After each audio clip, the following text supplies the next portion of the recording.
Usually, if someone's charged as a juvenile with a criminal offense, in South Carolina, juvenile offenses are kind of this odd gray area where they're adjudicated in our family court system because the person's not of age to be criminally culpable.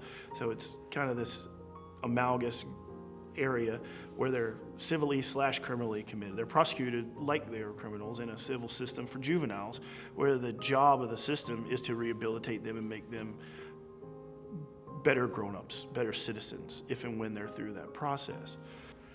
Our children, I got 3 of them. I love my children more than I like breathing.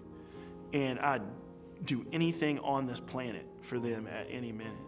And if something were to happen to them where they ended up in this system, me, as a defense lawyer who does this type of work, would be flabbergasted, would be completely shook. I would just be shook.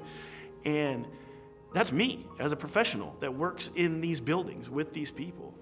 I can't imagine the stress that it puts a parent through that isn't versed in these types of things.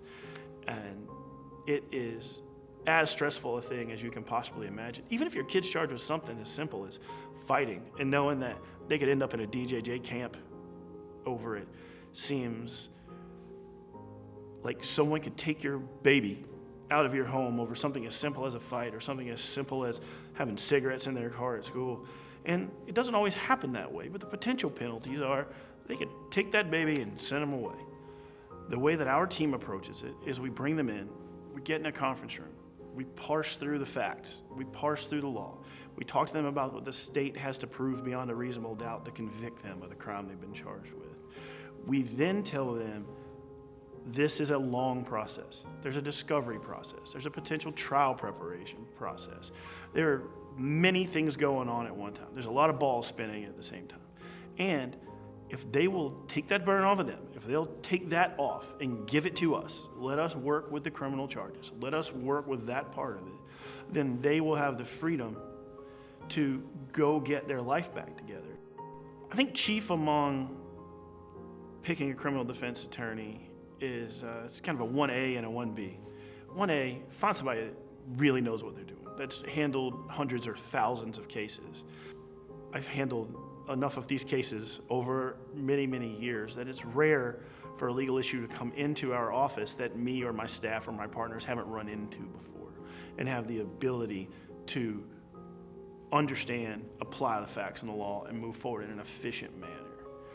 Second among those, the second most prominent thing to look for when picking your attorney, I believe, is someone who you can build a relationship with and who you trust quickly, or you believe you can trust throughout the process. If you come into my office and my staff meets with you and I meet with you and we sit down, if you don't think you can trust me in 30 minutes, go find somebody else, because I need you to understand, if you're in my office, that you can take that burden off and let me carry it. And if you can't trust me to carry it, if you feel uncomfortable with me carrying it, then you're a bad fit for me, or I'm a bad fit for you. We solve people's problems for a living. It's what we do. We solve complicated problems for a living. We need to be able to look square in each other's eyes and understand that we're having a conversation about things that have gravity, and that we are looking out for your best interest at every step of the way.